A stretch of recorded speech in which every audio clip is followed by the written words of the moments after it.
The great happiness. Buddham saranam gacchami. Namo tassa bhagavato arahato samma sambuddhassa. नमो तस्से भगवतो अरहतो सम्मा सम्बुद्धस्स। नमो तस्से भगवतो अरहतो सम्मा सम्बुद्धस्स। दानं ददन्तु सद्धाय शीलं रक्षन्तु सर्वदा। भावनाभिरता होन्तु गच्छन्तु देवतागता।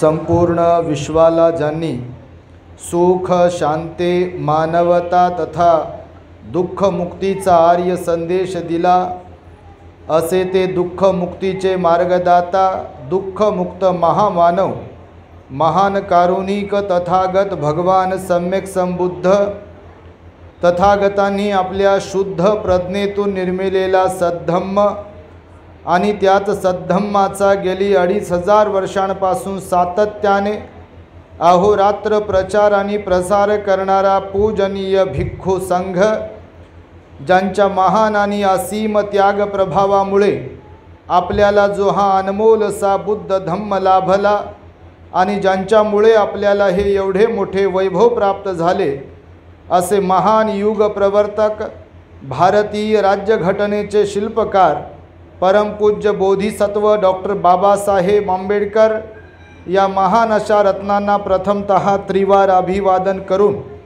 आज या मंगलमय दिनी भंडारा शहरातील आयुष्यमती धम्म उपासिका आणि आयुष्यमान धम्म उपासक नेपाले आई बाबा यांच्या परिवारामध्ये पूजनीय भिक्षू संघ आणि पूजनीय श्रामणेर संघास तथा उपस्थित श्रद्धावंतांना श्रद्धापूर्वक त्यांच्या सम्यक आजीविकेतून भोजनदान दिल्या गेलेले आहे आणि या भोजनदानाचे अनुमोदन म्हणून पूज्य भिक्षू संघ संपूर्ण नेपाली परिवाराच्या प्रती मंगलमैत्री सद्भावना व्यक्त करण्यासाठी आणि धम्मदेशना देण्यासाठी इथे उपस्थित आहे।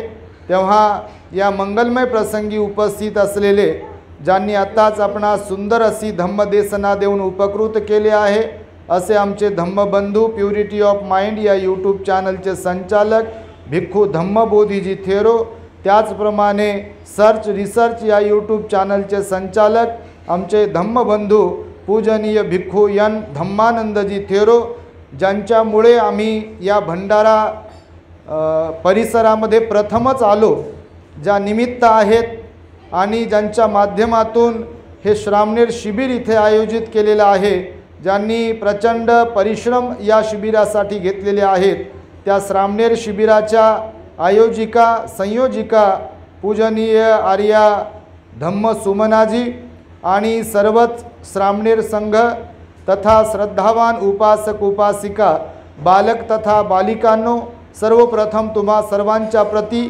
तथा दी ग्रेट हॅपीनेस या आपल्या यूट्यूब चॅनलच्या सर्वच दर्शकांप्रती मंगलमैत्री सद्भावना व्यक्त करतो आणि आपणा सर्वांच्या दुःखमुक्तीकरिता तथागत भगवान बुद्धांनी सांगितलेल्या धम्मोपदेशास प्रारंभ करतो।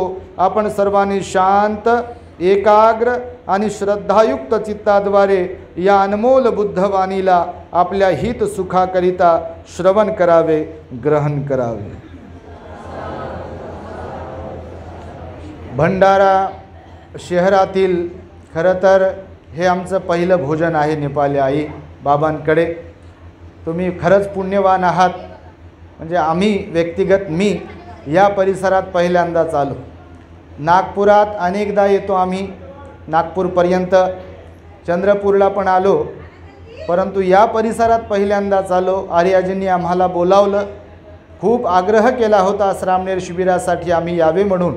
आणि या श्रामणेर शिबिरात असताना तुम्ही आग्रहपूर्वक हे भोजनदानाचं निमंत्रण आम्हाला दिलं आहे आणि तुम्हाला ही पुण्य संधी चालून आली आणि तुम्ही अनंत पुण्याचे भागीदार झालात. दोघेही नेपाली आई आणि बाबा जेव्हा निमंत्रण दिलं त्या दिवशी तर आम्हाला वाटलं बा नेपाळमधून कोणी आले की काय, हे आडनाव नेपाली आहे यांचं. पण नंतर त्यांना दोनदा तीनदा विचारलं काय म्हणता येतं, ते मग मराठी समजली. मला वाटलं बा नेपाली आडनाव आहे.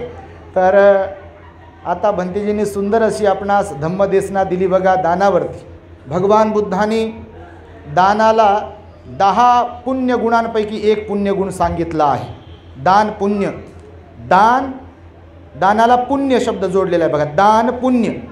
ॲक्च्युली दान हा एक वेगळा शब्द आहे, पुण्य हा दुसरा एक शब्द आहे. पण भगवंतांनी त्या दोन्ही शब्दांना जोडून सांगितलं आहे की दान हे पुण्य आहे. पुण्य म्हणजेच दान आहे. दानालाच पर्यायी शब्द पुण्य आहे आणि पुण्यालाच पर्यायी शब्द दान आहे. आणि त्यामुळे दानाच्या द्वारेच तुम्ही जर 10 पारमिता ऐकल्या असतील, वाचल्या असतील, तर त्या 10 पारमितांमध्ये सुद्धा एक महत्त्वपूर्ण बोधिसत्वाला बुद्धत्व प्राप्तीसाठी पूर्ण करण्यासाठीची एक पारमिता सांगितली आहे. आणि त्या पारमितेला सुद्धा देखील दान पारमिता म्हटलेलं आहे. दानाला सद्गुण म्हटलेला आहे. दानाला मौल्यवान दागिना देखील म्हटलेला आहे. दानाला एक जीवनाचा पाया देखील म्हटलेला आहे. दानाला एक पायरी बुद्धत्व प्राप्तीसाठीची महत्त्वपूर्ण अशी पायरी म्हटलेला आहे. बोधिसत्व सिद्धार्थ गौतमाच्या जीवनासंदर्भात आपण पाहतो आहे. भगवान बुद्ध झाल्यानंतर ते म्हणतात की असंख्य वेळेला मी वेगवेगळ्या पारमिता पूर्ण केलेल्या आहेत. त्यामध्ये प्रामुख्याने मी दान पारमितासुद्धा पूर्ण करत आलो आहे आणि म्हणून मला या बुद्धत्वाची प्राप्ती झाली आहे. तर मी आता जी मगाशी गाथा म्हणालो बघा, तुम्ही ऐकत असाल ही गाथा. दानं ददंतु सद्धाय असं म्हटलेलं आहे. भगवंत म्हणाले की दान दिलं पाहिजे, परंतु ते कसे दिले पाहिजे. फक्त देण्याला दान म्हणत नाहीत बघा. मदत करणे आणि दान देणे हे वेगवेगळे शब्द आहेत. बऱ्याच लोक कन्फ्यूज होतात बघा. बरेच लोक कन्फ्यूज होतात. लोकांना वाटते मदत करणे म्हणजे दान. बिलकुल नाही. दान देणे म्हणजे मदत. बिलकुल नाही.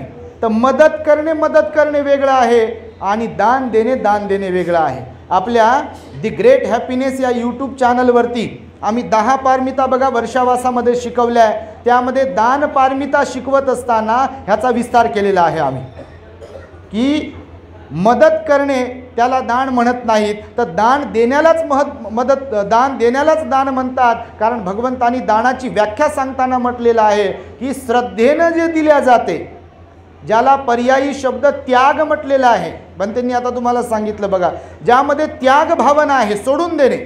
जसं भगवंताच्या काळामध्ये बघा पाणी सोडण्याची परंपरा होती. विहार दान देताना पाणी सोडण्याची परंपरा होती. भिक्खू निवास दान देत असताना पाणी सोडून दान देण्याची परंपरा होती. किंवा जे म्हणून काही दान दिल्या जात होतं ते पाणी सोडून देण्याची परंपरा होती. म्हणजे बघा याच्यावरचा आमचा अधिकार किंवा त्याच्या प्रतीचा लगाव किंवा त्याच्या प्रती असलेला आमचं जे काही भाव आहे तो आता राहिलेला नाही आहे. आम्ही पूर्ण त्याला त्यागलेला आहे. आताही बघा कुणाकडे जर पैसे असतील आपले उसने व्याजाने दिलेले आणि लोक जर देत नसतील परत, तर तुम्ही लोक काय म्हणता, सोडलं म्हणता पाणी त्याच्यावरती. तर ही परंपरा पाणी सोडलं म्हणण्याची म्हणजे याचा अर्थ असा आहे की बा ते तुम्हालाच आता आम्ही परतीचा भाव काही त्याच्याबद्दल ठेवत नाही आहे, तर तुम्हालाच राहू दे आता. तर हे पाणी सोडण्याचा शब्द जो आहे तो भगवंताच्या काळापासून आहे. म्हणजे पूर्ण अर्थाने पूर्ण भावाने त्याला त्यागणे, सोडून देणे, त्याला दान म्हटलं आहे. पण भगवंताने दान देताना अट सांगितलेली आहे. कोणती, तर दानं ददंतु सद्धाय. दान कसे दिले पाहिजे म्हणाले भगवान, श्रद्धेनेच दिले पाहिजे. त्याच दानाचं फळ मिळू शकते की जे दान श्रद्धेनं दिलाय, आपण मुठभर देतो आहे की कणिकभर देतो आहे, मनभर देतो आहे, हे फारसं महत्त्वाचं नाही आहे, ते कोणत्या भावनेतून देतो आहे हे फार महत्त्वाचं आहे. उपकाराचा भाव ठेवून जर देत असेल काही तर ते बिलकुल दान नाही आहे. त्याच्यात उपकाराचा भाव आहे, त्याच्यातलं मन आपण काढलेलं नाही आहे. बघा तुम्ही लग्नामध्ये गेल्यानंतर समजा तुम्ही लोक लग्नात जाता ना, तर लग्नात गेल्यावर समजा ते बघा लोक पॉकेट देतात, असे पॉकेट देतात बघा लोक. नाही का लग्नामध्ये नवरी नवरदेवाला त्याच्यावर नाव वगैरे लिहितात आणि कधी कधी भांडे वगैरे देतात बघा. आम्ही लहान होतो तेव्हा ते इकडे काय आंधण का काहीतरी म्हणतात, इकडे काय आंधणच म्हणतात, तिकडे आहेर म्हणतात, कुठे कुठे कुठे आंधण म्हणतात, तर वेगवेगळे शब्द वापरतात. त्या भांड्यांवरती असा ग्लास जरी दिला तर बापा त्या दुकानदाराला म्हणते नाव टाक, म्हणते बरोबर कोणाच्या वतीने दिला. पातेलं दिलं एवढं आणि त्याच्यावर नाव टाक म्हणते.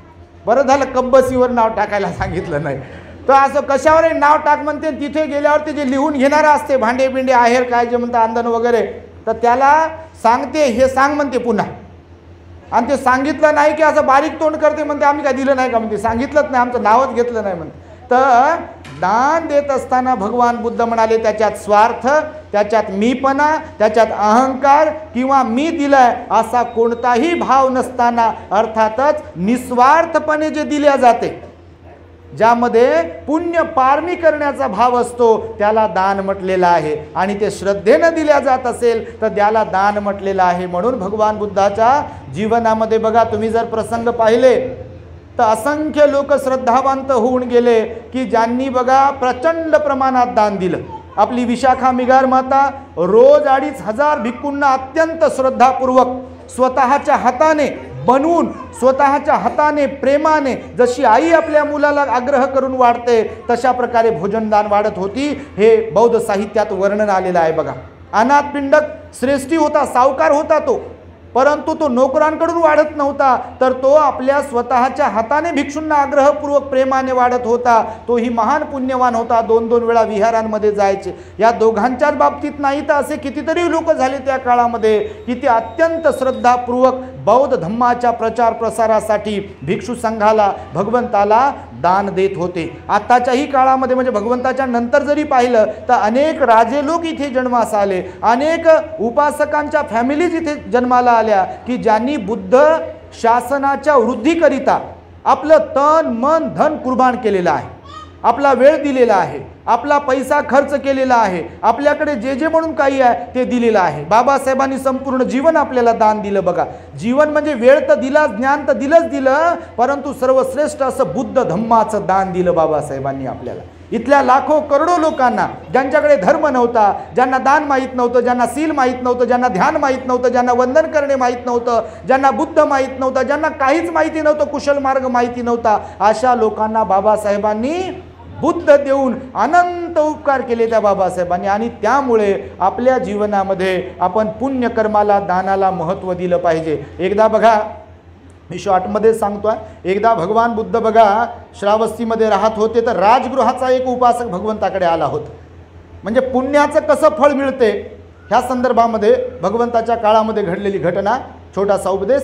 तर मग भगवान श्रावस्तीत राहत असताना एक उपासक भगवंताकडे येतो, भगवंताला अभिवादन करतो, कुशलक्षेम विचारतो आणि तो भगवंताला विचारतो की भगवान, आम्ही बऱ्याचदा हे सांगितलेलं आहे, तुम्हीही यदा कदाचित ऐकलं असेल, पण प्रसंगानुसार हे सांगितलं पाहिजे असं प्रेरणादायी. तर तो भगवंताला विचारतो की भगवान, हे लोक वेगवेगळ्या प्रकारचे का आहेत? लोकांचे स्वभाव, लोकांचा रंगरूप, लोकांची उंची, नाही का, नाक, डोळे, केस, सगळ्या गोष्टी वेगवेगळ्या आहे की नाही? आता तुम्ही इथे एवढे बसलेले आहे, सारखेच आहे का सगळे? डोळे 2च आहेत पण सारखेच आहे का डोळे? पहा बरं तुम्ही. कान 2च आहे पण सारखेच आहेत का कान? दातच आहेत पण सारखेच आहेत का दात? भुवयाच आहे पण सारखेच आहे का भुवया? केसच आहे, सारखेच आहेत का केस? उंचीच आहे पण सारखी आहे का उंची? शरीरयष्टीच आहे पण सारखीच आहे का? स्वभावच आहे पण सारखाच आहे का? कुणाचं मन लागते तर कुणाचं लागत नाही मन, आहे ना. स्वभाव पण वेगवेगळा. एका घरचे लोक जरी असतील तर सारख्याच स्वभावाचे आहेत का? तुमच्या मुलांच्या बाबतीत जरी विचार केला, तुमच्या बहिणींच्या बाबतीत जरी विचार केला, तुमच्या भावांच्या बाबतीत जरी विचार केला, सारख्याच स्वभावाचे आहेत का लोक? कोणत्याही जाती धर्माचे असो, काही संबंध नाही. मला फार आनंद झाला, नेपाळी आईने बघा सोसायटीमधल्या आता काही लोकांना बोलवलं. पंजाबी फॅमिली आली होती, पंजाबी फॅमिली, गुजराती फॅमिली आली होती, मला वाटतं हिंदू पण माता भगिनी होत्या ज्या काही, त्यांनाही फार आनंद झाला. त्यांना संधी दिली नेपाळी आईने. खरं तर त्या लोकांना संधी मिळत नाही, परंतु तुम्ही संधी दिली. भिक्षू संघाचं दर्शन होणं महान पुण्याची गोष्ट आहे. भगवान बुद्ध म्हणाले त्यांना फूल देण्याची संधी मिळाली. मी कालच बघा आपल्या श्रामणेर संघाला उद्देशून त्या फुलांच्या संदर्भामध्ये सुमन नावाच्या माळ्याची एक कथा सांगितली, तुम्ही प्रवचन ऐकलं असेल तर. फुलाने संघाची पूजा केली असता देखील त्याला तत्काल फळ मिळालेलं आहे सुमन माळ्याला.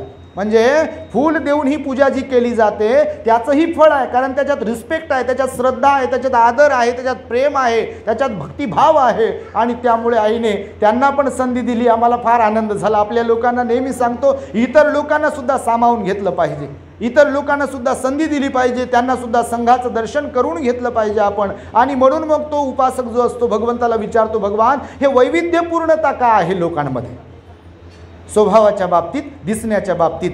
तर भगवंताने त्याला झाड, वनस्पती याच्याबद्दल प्रतिप्रश्न विचारला भगवंताने त्याला, की मला सांग हे झाडं सारखेच का नाहीत, त्याचे फळं का सारखेच नाहीत, फळांची चव सारखीच का नाही, फळांचा आकार सारखाच का नाही, फुलांचा रंग सारखाच का नाही, फुलांचा आकार सारखाच का नाही, झाडांची पानं सारखीच का नाही, झाडांची उंची का सारखीच नाही आहे, झाडांचा आकार का सारखाच नाही आहे का? आहे का? तुमच्याकडे ते झाडं लयच कमी बापा. तिकडं आम्ही राहतो त्या विहारावर, ते भंतेजी म्हणे लोकांनी काहून झाडं लावली नसतील म्हणे, बदामाचं झाड लावा, आंब्याचं झाड लावा.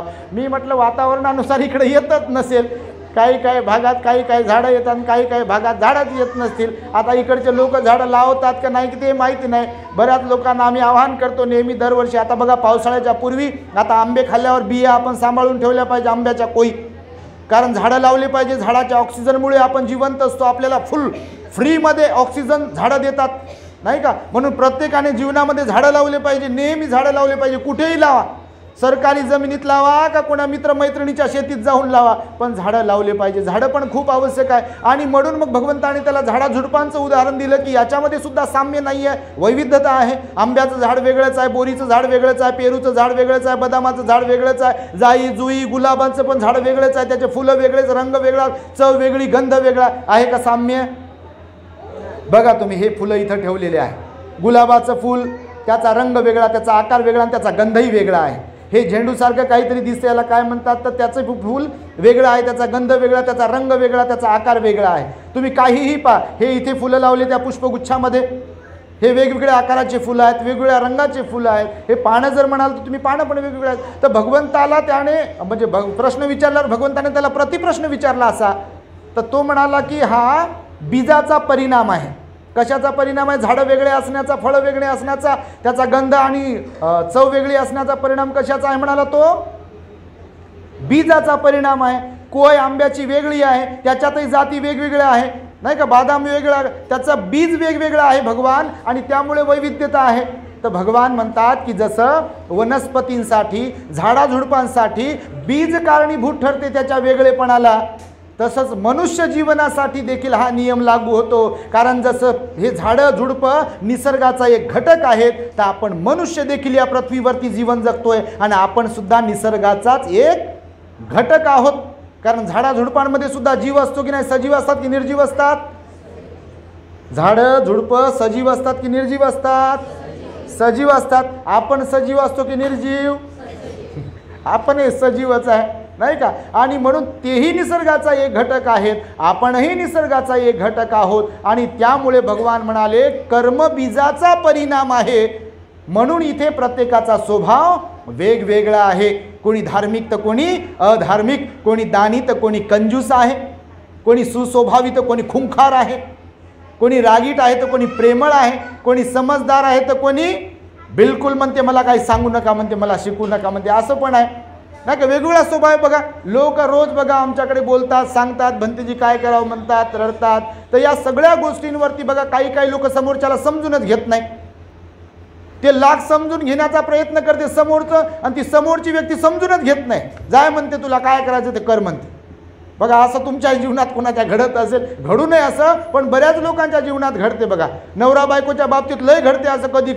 कधी कधी बायकोला नवरा पटते तर कधी कधी पटतच नाही. कधी नवऱ्याला बायको पटते तर कधी कधी पटतच नाही बिलकुल. अशा वेगवेगळ्या प्रकारच्या घटना प्रत्येकाच्या जीवनामध्ये घडतात. म्हणून समविचारी आणि समकर्मवाली लोक फार कमी असतात. सारीपुत्त महामोगलानासारखे लोक फार दुर्मिळ असतात. भगवान बुद्ध म्हणाले सारीपुत्त महामोगलानाची जोडी आनंद आणि भगवंताची जोडी, आनंद आपल्या यशोधरा माता आणि सिद्धार्थ गौतमाची जोडी ही अशी दुर्मिळ जोडी असते बघा. तुम्हाला सांगतो या जगतात समस्वभाववाले, समकर्मवाले, समश्रद्धावाले, समप्रज्ञावाले आणि समकर्मवाले लोक भेटणं मोठं दुर्मिळ आहे. आणि आपण कोणत्या कॅटेगरीत बसतो हा ज्याचा त्याचा प्रश्न आहे. सकाळी एक भगिनी म्हणे, भंतेजी मी रोज प्रवचन ऐकते म्हणे, तुमचं मोठ्या आवाजात ऐकते म्हणे, स्पीकरवर टी व्हीवर लावते म्हणे, पण घरचे माझे ऐकतच नाही म्हणे, ते ध्यानावरच येत नाहीत म्हणे, काही औषध आहे का म्हणे त्याच्यासाठी. तर मी म्हटलं बा हे सगळं काही पुण्यकर्मावरच डिपेंड आहे. पूर्वीचं पुण्यकर्म असावं लागते, जसं बँकेमध्ये बॅलेन्स असेल अगोदरचं आणि आता आपल्याला गरज पडली तर बिनधास्त असतो आपण, बॅलन्स आहे आपल्याला आपल्याकडे बँकेमध्ये नाही का. पण अगोदरचं बॅलन्सच नाही आपल्या बँकेच्या खात्यावर काहीच, आणि आता संकटकाळी आपल्याला पाहिजे आहे तर आपण कोणत्या तोंडानं खुश हो. आता मग बारीक तोंड करून बसते, बा जमाच काही केलं नाही हो, काही थकबाकी आमच्याकडे काहीच नाही का. तर म्हणून त्यांना म्हटलं बा मी त्यांचं पूर्वीचं काही पुण्यकर्मच नाही आणि पुण्यकर्मावर त्यांचा विश्वासच नसेल, चांगुलपणावर कुशल मार्गावर त्यांचा विश्वास नसेल, बुद्ध धम्म संघावर श्रद्धा नसेल आणि यासाठी सुद्धा पुण्यकर्म लागते. म्हणून जगातले सर्वच लोक तसे श्रद्धावान कुशलकर्म करणारे नाही आहेत. तर भगवंताची ही जी घटना आहे किंवा त्याला दिलेला उपदेश आहे, भगवंताने या माध्यमातून असं सांगितलं की आपले कर्म प्रत्येकाचे वेगवेगळे आहे आणि त्यामुळे प्रत्येकाचा स्वभाव आणि शरीर रचना सगळ्या गोष्टी वेगवेगळ्या आहेत. त्यामुळे दान पुण्य सातत्याने करत राहिलं पाहिजे, शील पालन सातत्याने करत राहिलो पाहिजे आणि ध्यान सातत्याने करत राहिलो पाहिजे. या दानाच्या संदर्भात मी तुम्हाला छोटासा एक उपदेश सांगेल, वेळ जास्त झाला असल्या कारणाने. एकदा बघा भगवान आपले कोलीय प्रदेशामध्ये राहत होते. कुठे? कोलीय प्रदेशामध्ये भगवान राहत होते. सज्जनेल नावाच्या गावामध्ये, सज्जनेल नावाचं गाव होतं. कोलीय प्रदेश होता ना, कोलीय प्रदेश माहीत आहे का तुम्हाला? कोलीय प्रदेश शाक्य आणि कोलीय माहीत आहे ना तुम्हाला? त्या कोलीय प्रदेशामध्ये राहत होते. सुप्पवासा नावाची एक भगिनी त्या गावामध्ये राहत होती, सुप्पवासा. आणि भगवान मग तिथे राहत असताना एक वेळी त्या सुप्पवासाने भगवंताला भोजनदानाचं निमंत्रण दिलं श्रद्धापूर्वक. आज जसं नेपाली आईबाबाने आम्हाला भोजनदानाचं निमंत्रण दिलं त्या दिवशी येऊन, तसं भगवंताच्या काळामध्ये सुद्धा सन्मानपूर्वक भोजनदानाचं किंवा जे काही धम्मदेशना ग्रहण करण्यासाठीचं भगवंताला निमंत्रण दिलं जायचं. आणि सुप्पवासाने निमंत्रण दिल्यावर मग सकाळी सकाळी भगवान परिमंडल करून भिक्षापात्र हातामध्ये घेऊन भिक्षू संघासमवेत त्या सुप्पवासाच्या घरी पोहोचले. पोहोचल्यानंतर सुप्पवासाने भगवंताचा आणि त्यांच्या भिक्षू संघाचा बघा अत्यंत श्रद्धापूर्वक सन्मान केला, अत्यंत श्रद्धापूर्वक. त्यांना वेगवेगळ्या प्रकारचे पदार्थ वाढले. आता पण बघा बापा ते एका ताटात 2-4 जणांचं भोजन. भंतीजीला म्हटलं बा 2-4 जणांचं आपल्यालाच वाढलं, एक जणालाच. तर एवढं भोजन वाढतात इकडे बघा तुम्ही पाहिलं. आम्ही नेहमी सगळ्याच माता भगिनी ज्या आहेत लय प्रेम लय जीव त्यांचा, लय श्रद्धा असते. एकदम त्यांना वाटते बा आमचं खाऊ दे, आमचं खाऊ दे, आमचं खाऊ दे. आणि भंतीजीला सांगितलेलं असते बा जास्त काय खाऊ नका, पाहुणचार काय पचत नाही. कारण रोजच पाहुणचार खाल्ल्यावर कसं होईल, मग तब्येत बिघडते. आता आरोग्याची पण तर काळजी घेतली पाहिजे का नाही. आणि म्हणून जे मग लोकांना म्हणतो बा वाढा, तुम्ही काय काय वाढायचं आणि किती वाढायचं ते ताटात वाढा आणि त्यातून मग आम्हाला किती खायचं ते आम्ही घेतो आणि खातो, नाही का. तर आजही तसंच झालं पहा, लयच वाढलं, काय काय काय काय वाढलं होतं. आणि मग ते अशा प्रकारे भगवंताला सुद्धा त्या काळामध्ये प्रेमपूर्वक श्रद्धापूर्वक सन्मानपूर्वक गौरवपूर्वक भोजनदान वाढत होते बघा. आणि मग भगवंताला भोजनदान वगैरे दिलं. भगवंतानी भोजनदान वगैरे घेतल्यानंतर मग दानानुमोदन केल्या जात होतं. आता जसं दानानुमोदन केलं गेलं ना, दानानुमोदन केल्या जाते, तसं दानानुमोदन केल्या जाते, दिलेल्या दानाचं अनुमोदन केल्या जाते, मंगलमैत्री केल्या जाते, सच्ची क्रिया केली जाते, त्याची सत्यक्रिया केली जाते, म्हणजे त्यांना त्याचं फळ मिळालं पाहिजे, नाही का. आणि भिक्षू संघाला जे तुम्ही पुण्य संपादन केलेलं असते दान देऊन, तर भिक्षू संघाने मंगलमैत्री केली पाहिजे असं भगवंताने सांगितलेलं आहे. तर मग भगवंत त्या सुप्पवासा उपासिकेच्या परिवाराच्या प्रती मंगलमैत्री करतात आणि तिला उपदेश करतात, हे सुप्पवासा तुला माहिती आहे का भिक्षू संघाला भोजन दान दिल्यावर काय प्राप्त होते? दानाचं फळ पाहिजे ना. कोणतंही कर्म केलं तर त्याचा परिणाम आहे, कॉज आणि इफेक्ट आहे ना. परिणाम आहे कर्म आणि त्याचा परिणाम आहे.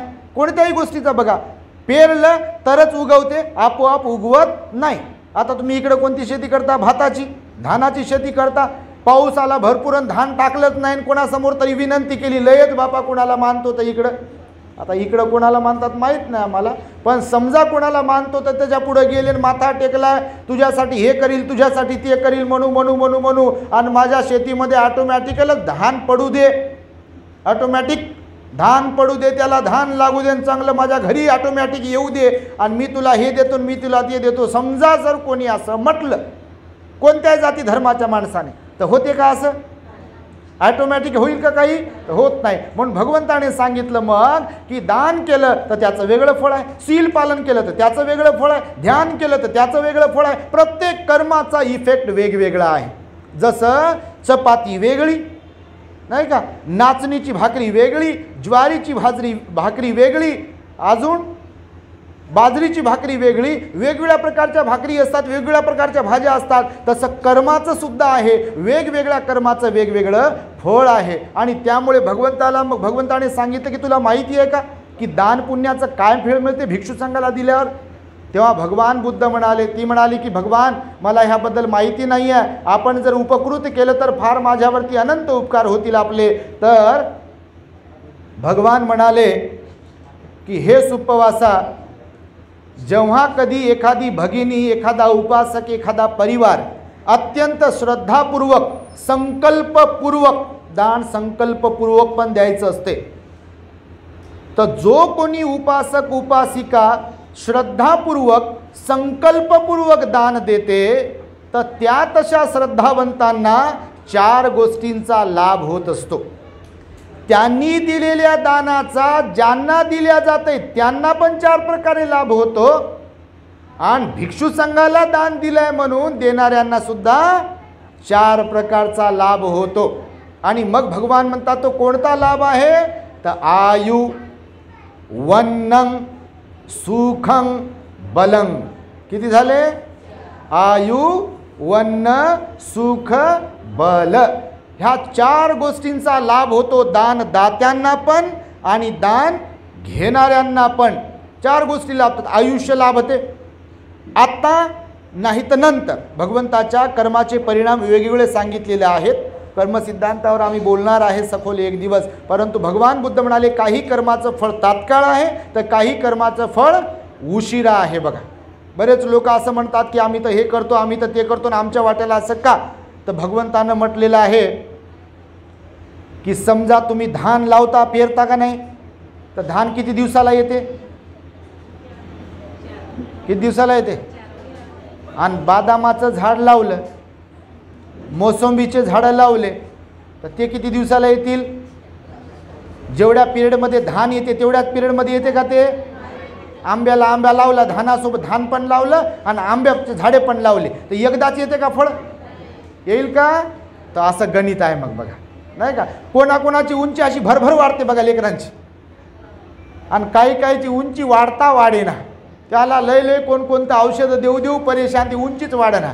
कोणाचं शरीर वाढता वाढेना, त्याला काय काय खायला घातलंय, आणि कोणाला काहीच खाय नाही, ते बम फुगला असं. तर हे सगळं काही अशा रासायनिक प्रक्रिया होत असतात शरीरामध्ये सुद्धा, तसं कर्माच्याही बाबतीमध्ये आहे. आणि म्हणून भगवान बुद्धांनी त्या सुप्पवासा भगिनीला सांगितलं की हे सुप्पवासा, दान देणाऱ्यांना 4 गोष्टीचा लाभ होत असतो. तो म्हणजे आयुष्य प्राप्त होते, वर्ण प्राप्त होते, ही जी सुंदरता आहे, शरीर यष्टी चांगली आहे. बघा काही काही लोक जन्मतःच अपंग असतात, आहेत का नाही? आपण शुकर मानले पाहिजे आपल्या कर्माचे. थँक्यू. मानलं पाहिजे आपल्या कर्माचे, की आपले पूर्वीचे कर्म चांगले आहेत म्हणून आपल्याला शरीर यष्टी चांगली मिळाली. पण आपल्या आजूबाजूला कितीतरी असे लोक आहेत की जे अंध म्हणून जन्माला आले, कोणी बहिरे म्हणून जन्माला आले, कोणी गुंगे म्हणून जन्माला आले, कोणी पांगळे म्हणून जन्माला आले. तर काल मी बघितलं फेसबुकवरती एक व्हिडिओ आला होता. तर त्या व्हिडिओमध्ये बघा, एकच शरीर एकच, पण इथून 2 चेहरे होते बघा, इथून 2 चेहरे. एका भगिनीनं अशा मुलीला जन्माला घातलाय की शरीर एकच आहे, पण इथून मान, चेहरा, डोळे, तोंड सगळं 2 आहे. असे कधी कधी जन्माला येतात बघा. कोणात कधी कोणात 3 पाय असतात. मी लहान होतो, आमच्या गावामध्ये सुद्धा 1-2 भाऊ असे जन्माला आले होते बघा. ते मोठे झाले तरी पण त्यांना ते 3-3 पाय होते, 2-2 हात होते. म्हणजे असे वेगळ्याच प्रकारे ते बिना म्हणजे कामाचे नसतात. जसे 6 बोटं असतात कोणाकोणाला, है ना, 8 बोटं असतात कोणाकोणाला, असतात का नाही, तर कोणाला बोटं नसतात. तर हे वेगवेगळं पण जे आहे, तर फार काही लोक इथे असे आहेत की पूर्ण शरीरयष्टी व्यवस्थित आहे. आणि सगळ्यांना शरीरयष्टी व्यवस्थित आहे का? कोणाचा डोळा बारीक आहे, कोणाचे दोन्ही डोळे गेलेले आहेत, कोणी अंध आहे, कोणी अपंग आहे, कोणाला केसच नाही आहे जन्मतः. असे आहेत की नाही लोक? त्यांच्यापेक्षा आपण पुण्यवान आहोत की नाही? आहोत ना पुण्यवान? बिलकुल पुण्यवान आहोत. आणि म्हणून भगवंतानं सांगितलंय, आयुष्य प्राप्त होते दान दिल्याने, वर्ण प्राप्त होते दान दिल्याने, हे सौंदर्य शरीरयष्टी प्राप्त होते, सुख प्राप्त होते बघा, दान दिल्याने सुख प्राप्त होते. फार कमी लोक या जगतात सुखी असतात. या जगतामध्ये फार कमी लोक सुखी आहेत. सुखी कशाला म्हणतात? तर ज्यांच्याकडे धन दौलत, गाडी, बैल, लेकरं बाळ हे सगळं आहे म्हणजे सुखी आहेत का? मी नेहमी सांगतो बघा, हे सगळं असणारे पण कधी कधी असे 12 वाजवलेले, मिनिटाचा, घंट्याचा आणि सेकंदाचा काटा जागेवरचा टनटन टनटन करते, असं बारीकच तोंड एकदम. त्यांना खुर्चीवर बसवा, त्यांना खाली बसवा, त्यांना पलंगावर बसवा, त्यांचा हांजी करा, त्यांना कौतुक करा त्यांचं, त्यांच्या पुढे पुढे करा, त्यांना तुपात घोळसा. एकच मोड बदलणार नाही बघा. ते कुणाला मदत करणार नाही, कुणाला जीव लावणार नाही, प्रेम करणार नाही. त्यांच्यावर प्रेम करावं सगळ्यांनी, त्यांना जीव लावावं, त्यांच्या पुढं करावं, त्यांना झेलत राहावं. आणि ते तटस्थच असे काही लोक असतात बघा. आणि म्हणून सगळेच सुखी नाहीत या जगतामध्ये की ज्यांना प्रसन्न राहता येईल, ज्यांना संतुष्ट राहता येईल, समाधानी राहता येईल. असेच लोक आहे का सगळे? पहा बरं, आपल्याला विचारून सगळेच लोक असे आहे का? नाही आहे. एकदम नाराज. जेव्हा सकाळी उठलं तरी तोच चेहरा, आंघोळ केली तरी तोच चेहरा, आंघोळ नाही केली तरी तोच चेहरा, लेकरं झाले तरी तोच चेहरा, नाही झाले तरी तोच चेहरा, गरिबी आहे तरी तोच चेहरा, श्रीमंती आली तरी तोच चेहरा. पहा तुम्ही, एकच चेहरा असा, एकच मोड, मोबाईलच्या मोडसारखा. भगवान बुद्ध म्हणाले, म्हणून सुखी प्रत्येक जण इथे नाही आहे. आणि त्यामुळे दान पुण्य जर अंतर्मनातून होत असेल, दान हे कुशल धर्म आहे, दान हे पुण्य धर्म आहे, आणि म्हणून दान हे श्रद्धेतून होत असेल तर भगवान बुद्ध म्हणाले त्यांना सुख प्राप्त होत असते. आणि नंतर 4था गुण कोणता सांगितला? बल प्राप्त होते बघा. कोणतं प्राप्त होते? बल प्राप्त होते. धम्माचं बल, विशिष्ट प्रकारचं बल प्राप्त होते बघा माणसाला. आणि त्यामुळे भगवंताने सांगितलं, आम्हाला लोक विचारतात, भंतेजी हे एवढं रोज कसं फिरता तुम्ही, रोज प्रवास करताच कसा तुम्ही? आम्ही तर बापा भंडाऱ्याहून नागपूरला गेलो तर घायाळ होतो, नागपूरला जाऊन आलो 1-1.5 तासात घायाळ होतात बापा, लय लोक घायाळ होतात. आणि तुम्हाला सहनच कसं होते? म्हणून लय लोक असे प्रश्न करतात, भंतेजी असं खाताच काय? आता कायच खावं बापा, जिकडं गेलं तिकडचं तेल बदलते, ज्या प्रदेशात गेलं की तेल बदलते, भाज्याचे प्रकार बदलतात, मसाला बदलते, काय बदलते, नाही का? जे खातात समाज बिचारा श्रद्धेने जे देते तेच खात होतं, काय वेगळं तर काय खात नाही. आणि त्यामुळे हे बल धम्माचं आहे. हे जे बल आहे, जास्त वेळ बसून राहणे, जास्त वेळ धम्मदेशना देणे, ध्यान करणे, धम्म शिकवणे, ही तळमळीतून लोकांना शिकवणे, हे कशाचं बल आहे? हे धम्माचं बल आहे. म्हणून काही लोकांमध्ये श्रद्धेचं बल असते, धार्मिकतेचं बल असते बघा. त्यांना वाटते विहारात गेलो पाहिजे, श्रामणेर शिबिरात गेलो पाहिजे, सेवा दिली पाहिजे. जसे आमच्या आई आता काही तिथे बाबा सेवा देऊ लागले बघा श्रामणेर शिबिरात. फार सर्वांमध्ये सेवेचा गुणधर्म असतो काय? कोणालाच माहीत नाही का शिबिर आहे म्हणून इथे? सगळ्यांना माहीत आहे का नाही? तर सगळ्यांच्याच मनात भाव निर्माण झाला का मग सेवा दिली पाहिजे म्हणून? नाही. काऊन? तर प्रत्येकाचं ते बल नाही आहे ना, प्रत्येकाचं ते पुण्य नाही आहे. आणि त्यामुळे भगवान बुद्ध म्हणाले भिक्षूंना सुद्धा भोजनदानामुळे हे 4 बल प्राप्त होतात: आयुष्य, वर्ण, सुख आणि बल. आणि दान देणाऱ्या उपासकांना सुद्धा हे 4 बल प्राप्त होतात. आज नाही तर उद्या, उद्या नाही तर परवा. म्हणजे असं गृहीत धरू नये आता मी दान तर दिलं बापान कधी प्राप्त होते, दान तर दिलं बापान कधी प्राप्त होते, दान तर दिलं बापान. अरे बापा ते देण्या म्हणजे घेण्यावरच म्हणजे त्याच्यातला जीवच संपवला नाही अजून, तुम्ही ते सोडलंच नाही, दान दिलंच नाही ना. जर समजा असा भाव आहे अजून तर मिळालंच नाही फळं, अजून तर मिळालंच नाही, भंतेजी तर म्हणाले बा आयुष्य मिळते, भंतेजी तर मिळाले म्हणाले बाबा वर्ण मिळते, भंतेजी तर म्हणाले बा सुख मिळते, भंतेजी तर म्हणाले बा बल मिळते, अजून तर मला प्राप्तच झालं नाही, अजून तर मला प्राप्तच झालं नाही. आता येऊनही गेलं तरी घेतलंच नाही, नाही का? येऊनही गेलं ते, पण आपला मूड तोच ठेवला की मला भेटलंच नाही, मला भेटलंच नाही, मला भेटलंच नाही. आता भेटलंच नाही हाच मोड जर ठेवला तर येऊनही गेल्यावर ध्यानावर राहतो का आपण? बघा तुम्ही, येऊन गेलं समजा ते आयुष्य प्राप्त होणार आहे, आपल्याला बलही प्राप्त होणार आहे, वर्णही प्राप्त होणार आहे, सुखही प्राप्त होत आहे. सुख आहे ऑलरेडी, पण हे शोधू लागलं बाहेर, मला सुखच भेटलं नाही, मला सुखच भेटलं नाही. सुख आपल्या जवळ आहे ऑलरेडी, सगळं व्यवस्थित आहे, आणि हे म्हणते सुखच भेटलं नाही म्हणते मला. आता सुख समजलंच नाही तर भेटलं काय? मग समजलं पाहिजे, संतुष्टी समजली पाहिजे की हम संतुष्ट है, अभी सब कुछ तो है अपने पास, हे समजलं पाहिजे, त्याच्यामध्ये संतुष्टपणा दिसेल. आणि त्यामुळे आमच्या नेपाली आईने, नेपाली बाबाने, त्यांच्या परिवाराने आज रोजी या श्रामणेर शिबिरामध्ये सहभागी झालेल्या सर्वच श्रामणेर संघाला आणि आमच्या भिक्षू संघाला सुंदर असे भोजनदान देऊन आपल्या जीवनामध्ये महान असे पुण्य संपादन केलेलं आहे. सर्वच श्रद्धावंतांनी आपल्या जीवनामध्ये रोज आणि रोज किमान एकदा महिन्यातून, किमान 6 महिन्यातून, वर्षभरातून बुद्ध शासनाच्या वृद्धीकरिता हे एक हेतू आणि दुसरा हेतू पुण्यकर्म करण्यासाठीचा, या 2 हेतूने आपण भिक्षू संघाला, भिक्षुणी संघाला, श्रामणेर संघाला सदैव विविध प्रकारचं दान पुण्य करून बुद्ध शासनाच्या वृद्धीसाठी सहाय्यक बनलं पाहिजे आणि महान पुण्य संपादन केलं पाहिजे. बाबासाहेबांनी ही सुवर्ण संधी आपल्याला दिली, बुद्धाचा धम्म बुद्ध तत्वज्ञान आपल्याला देऊन. त्यामुळे आपण या सगळ्या गोष्टींना समजून घेतलं पाहिजे आणि मरण्याच्या अगोदर पुण्यकर्म करत राहिलं पाहिजे. थेंबे थेंबे तळे साचे. जर थेंबे थेंबे तळे साचू शकते तर छोटं छोटं पुण्यकर्म, मोठं मोठं पुण्यकर्म केलं तर आपलंही पुण्यकर्माचा साठा वाढेल की नाही? मग संकटकाळी आपल्याला ते मदतीसाठी लागेल का नाही, मिळेल की नाही? जसे थोडे थोडे पैसे जमा करून ठेवले की मग ते वाढतात का नाही? तसंच पुण्यकर्माचं आहे. थोडं थोडं पुण्यकर्म केलं पाहिजे म्हणाले भगवान बुद्ध. मग त्याचा साठा तयार होते पुण्यकर्माचा, आणि मग जेव्हा कधी आपल्याला दुःख येते, संकट येते, तर ते बरोबर पुण्यकर्म तिथे सहाय्यक बनते. तसं तुम्ही नक्कीच पुण्यकर्म करत राहाल, आपल्या यूट्यूब चॅनलवरील धम्मदेसना श्रवण करत राहाल, आणि या दान पुण्याच्या प्रभावाने तुम्हा सर्वच नेपाली परिवाराला आणि उपस्थित जणांना, ज्यांनी ज्यांनी या दानामध्ये सहाय्यक बनलाय, त्या संपूर्ण आपल्या परिवाराला मिळालेल्या आयुष्यामध्ये सुख, शांती, समाधान, आयुष्य, आरोग्य आणि बल प्राप्त होत राहो, अशा प्रकारची मंगल आणि उदात्त कामना व्यक्त करून मी माझ्या शब्दांना इथे पूर्णविराम देतो आहे. भवतो सब मंगलम रक्षन्तु सब देवता सर्वबुद्धानुभावेन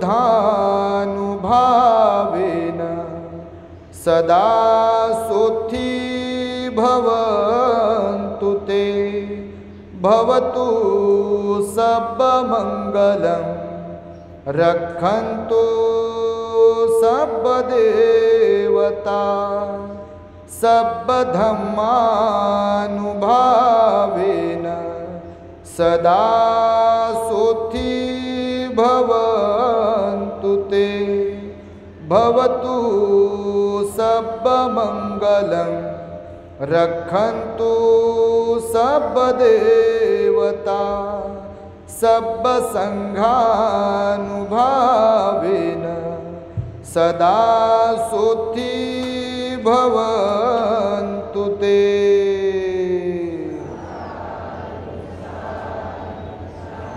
बुद्धं नमामि, धम्मं नमामि, संघं नमामि।